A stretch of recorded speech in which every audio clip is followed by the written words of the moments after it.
இருண்ட கடலின் மீது புயல் சீற்றம்.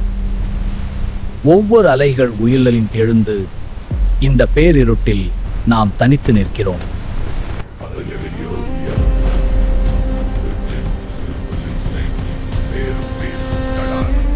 கடாரம் ஒரு வளமான துறைமுகம்.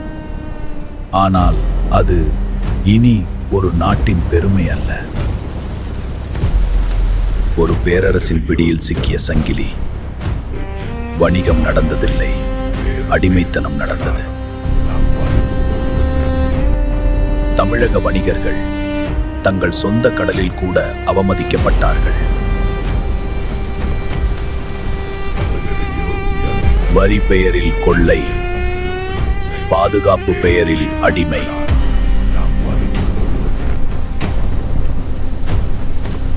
பலவீனமான நாடுகள் மீது அந்த பேரரசு தனது நிழலை விரித்தது.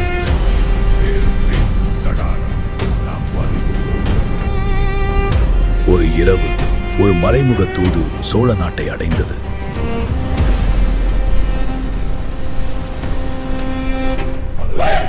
சோழ மன்னரே, எங்கள் மக்கள் அடிமைப்படுத்தப்பட்டு அவமதிக்கப்படுகிறார்கள். உங்கள் உதவியை நாடி நாங்கள் காத்திருக்கிறோம்.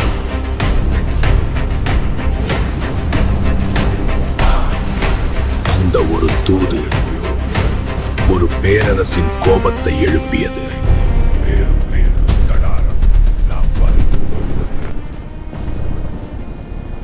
கடாரம் கொண்டான் சோழன். சோழ மண்ணின் மத்தியில் ஒரு முடிவு எடுக்கப்பட்டது. அந்த முடிவு ஒரு போரின் தொடக்கம்.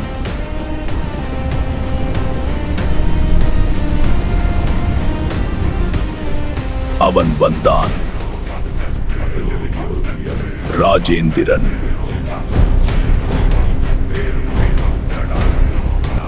அவன் தனியாக இல்லை, ஒரு பேரரசு அவனுடன் வந்தது.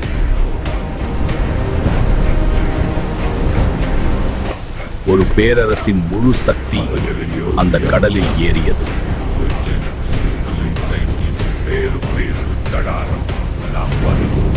கடலின் ஆழத்தில் சோழரின் பெரும் போர்க்கப்பல் கொந்தளிப்பை தகர்த்து முன்னேறுகிறது. அதன் கொறிக்கும் முன்பகுதி அலைகளை வெட்டி அங்கே ஒரு பேரரசு காத்திருந்தது. கடாரம்.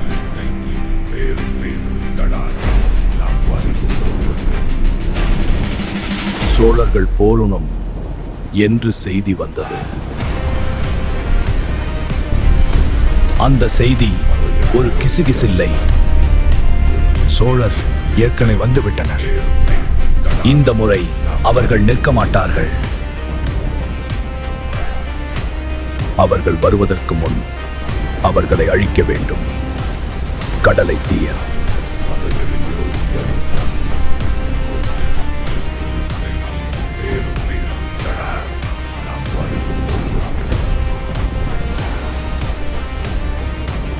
கடாரம் ஒரு நாட்டை விட அதிகம். அதை வெல்ல அறிவு வேண்டும். இது ஒரு சாதாரண போர் இல்லை, இது ஒரு தீர்ப்பு. அவர்கள் விழ வேண்டும்.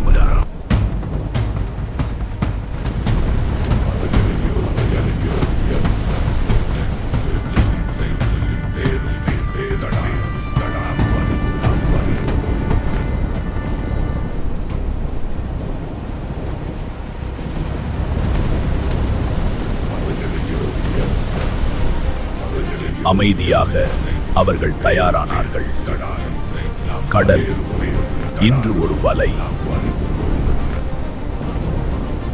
எண்ணெய் கடலில் கலக்கட்டும். இன்று அதே கடல் அவர்களின் சுடுகாடு. அவர்கள் வந்தார்கள். அவர்களுக்கு தெரியாமல் மரணம் காத்திருந்தது.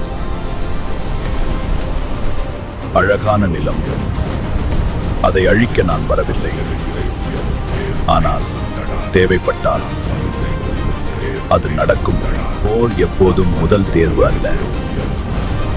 சமாதானம் இன்னும் ஒரு வாய்ப்பு. அவர்கள் ஏற்றுக்கொண்டால் அவன் சமாதானத்துக்காக வந்தான். ஆனால் அவனை எதிர்கொண்டது துரோகம். இதை ஒரு வெற்றியாக பார்த்தார்கள். ஆனால் அது அவர்களின் முடிவின் ஆரம்பம். அவர் சமாதானம் அவர்கள் நிராகரித்தார்கள். இப்போது போர்தான் பதில். சமாதானம் இங்கே முடிந்தது. இங்கே போது போர் தொடங்குகிறார்.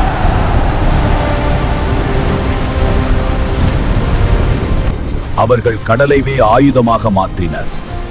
நெருப்பு அலைகளில் எழுந்தது. இது போர் இல்லை, இது அழிவு. வலை விரித்திருந்தான். ஆனால் அந்த வலைக்குள் விழுந்தது சோழன் இல்லை. சோழன் வெடித்தான். அவன் காத்திருக்கவில்லை. அவன் முன்னேறினான்.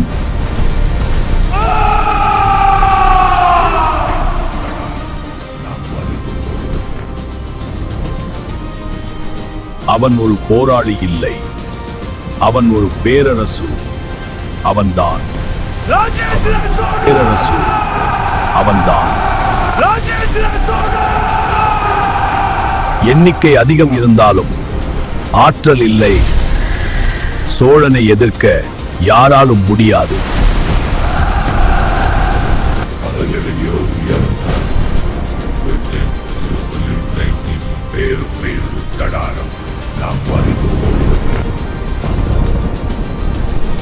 சோழனை எதிர்க்க யாராலும் முடியாது.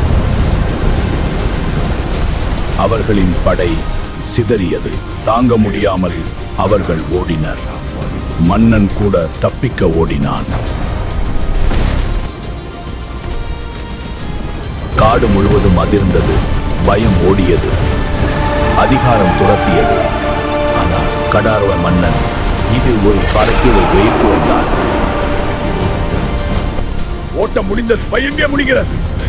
கடார மன்னாடி ஓடியது யாரும் பேரை தப்ப முடியாது.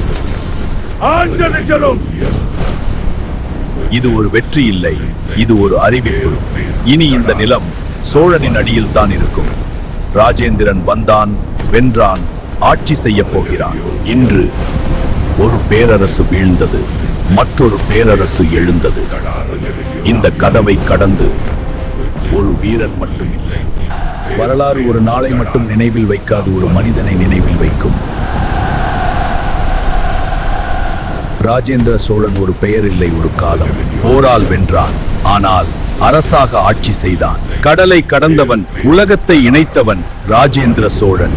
ஒரு பெயர் இல்லை, ஒரு பேரரசு. அவன் நடந்த பாதை போரின் பாதை. அவன் விட்ட சின்னம் ஒரு பேரரசு. இன்று வரை அவன் பெயர்